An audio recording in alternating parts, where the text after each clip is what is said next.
Bismillahirrahmanirrahim. Elhamdülillahi Rabbil alemin. Diyarbakırlı kardeşlerim, abilerim, ablalarım. Bir yılı aşkın bir süredir şehitlerin sayısını sayıyoruz.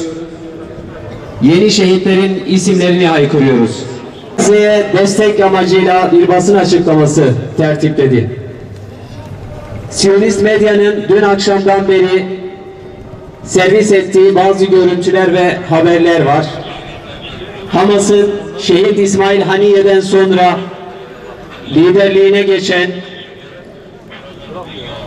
Siyonizm tarihinde belki görülmemiş bir direnişle Hamas'ı, İslami mücadeleyi, Yahya Sinvar'ın şehit olduğu haberini de alabiliriz.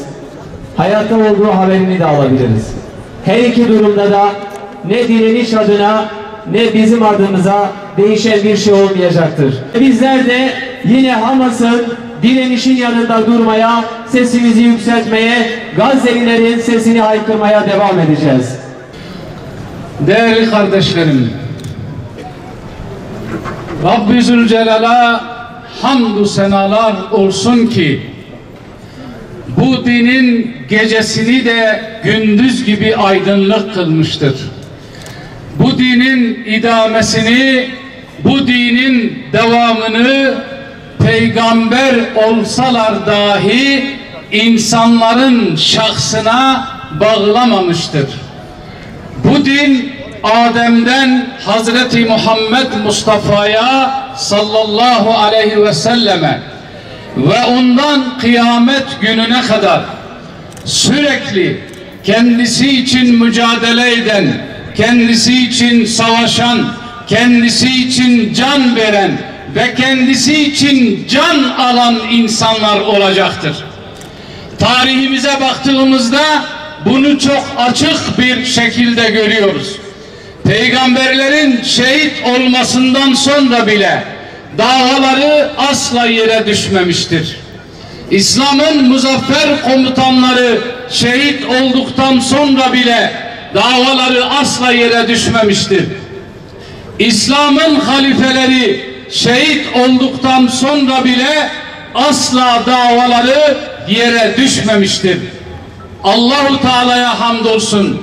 Değerli kardeşlerim, iman edenler Allah yolunda savaşır.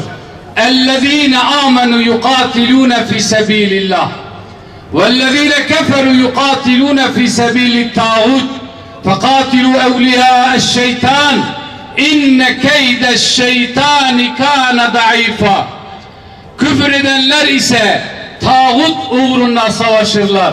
Öyleyse şeytanın taraftarlarıyla savaşın. Muhakkak ki onların, yani şeytanın ve taraftarlarının hilesi zayıftır. Değerli kardeşlerim, bizim vazifemiz, bizim davamız Allah Celle Celaluhu yolunda savaşmak, mücadele etmek. Şimdiye kadar bize sağlam bir şekilde teslim edilen bu bayrağı yere düşürmeyip mücadele etmektir. Kafirler de kendi cephesinden savaşırlar. Kendi cephesinden savaşıyorlar.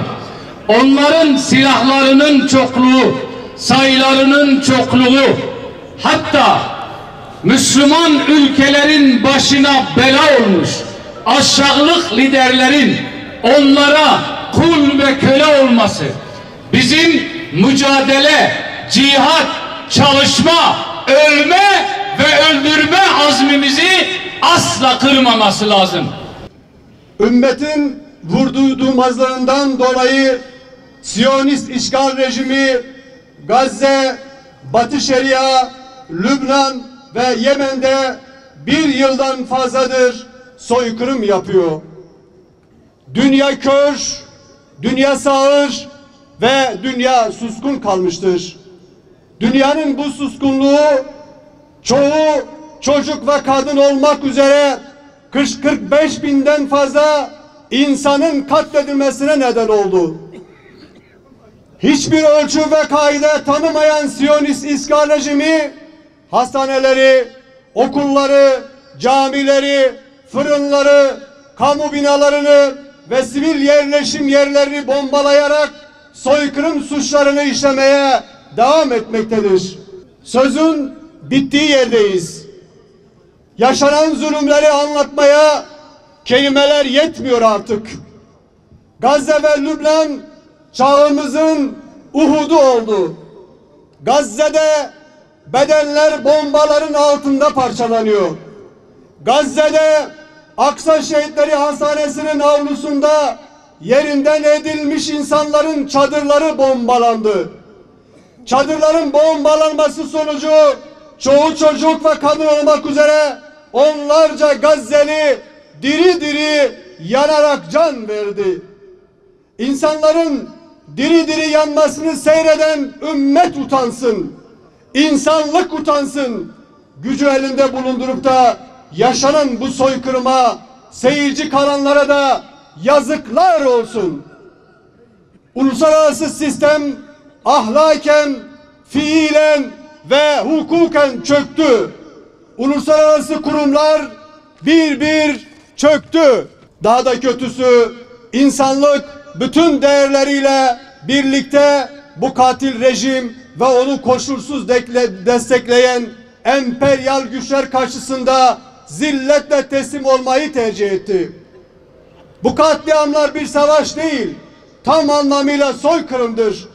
Yapılan bu soykırımı Siyonist rejim tek başına yapmamaktadır.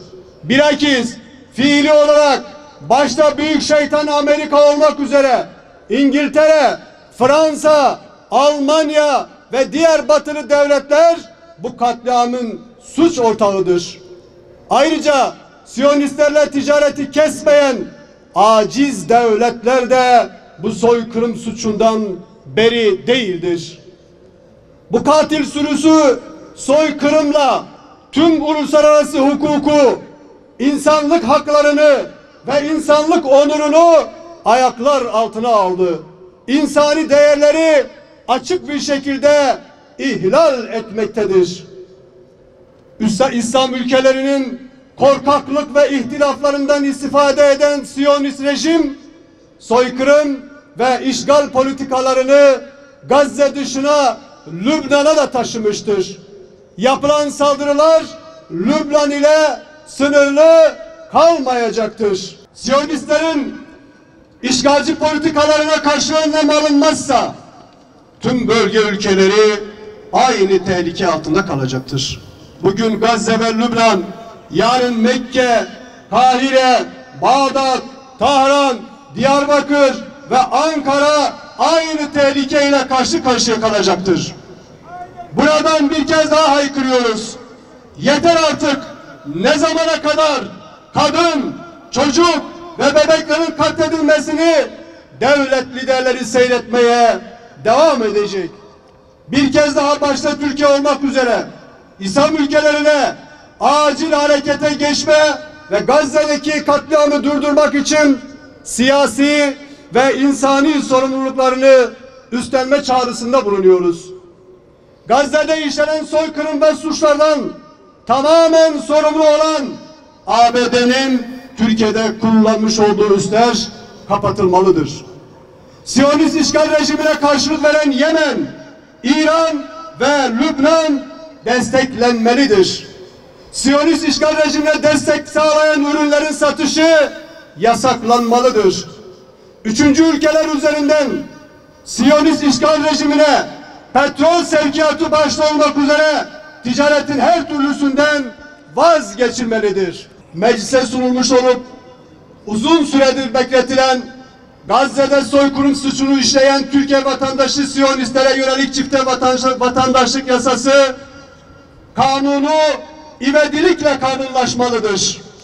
Bizler Diyarbakırlı Müslümanlar olarak Siyonist işgal rejimi denize dökülüp haritadan silinene kadar azim ve kararlılıkla Kudüs davasını savunmaya devam edeceğiz. Siyonist soykırımın vahşice devam ettiği bir dönemde dünyaya gözlerini açmış, çocukluğundan ta bugüne kadar işgale karşı direnmiş ve kararlılık içinde mücadele etmiş, 22 yılını Siyonist işgal zindanlarından geçirmiş, Siyonist işgal rejiminin zulümlerini iliklerine kadar hissetmiş, Siyonist işgal rejiminin Gazze'yi işgal ettiği 7 Ekim 2023'ten bu yana halkı arasında yaşamış, halkının yaşadığı çileleri çekmiş, en ön saflarda Siyonist işgal rejime karşı savaşmış, cesur komutan, Hamas lideri Yahya Sinvar'ın mücadelesini selamlıyoruz. Yahya Sinvar'ın mücadelesi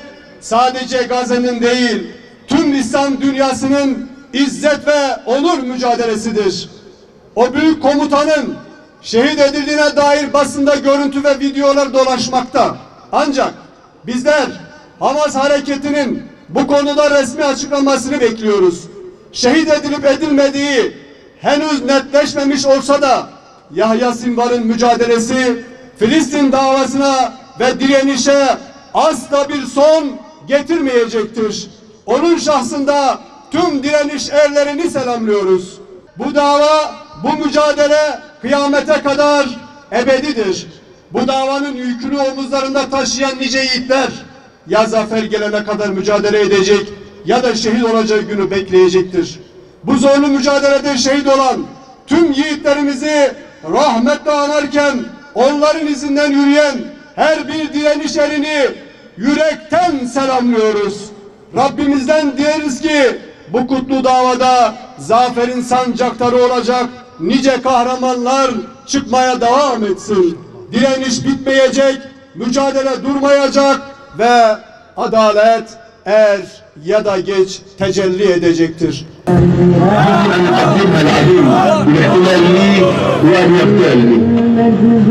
وأنا أقضي إلى الله سبحانه وتعالى شهيدا على يدي.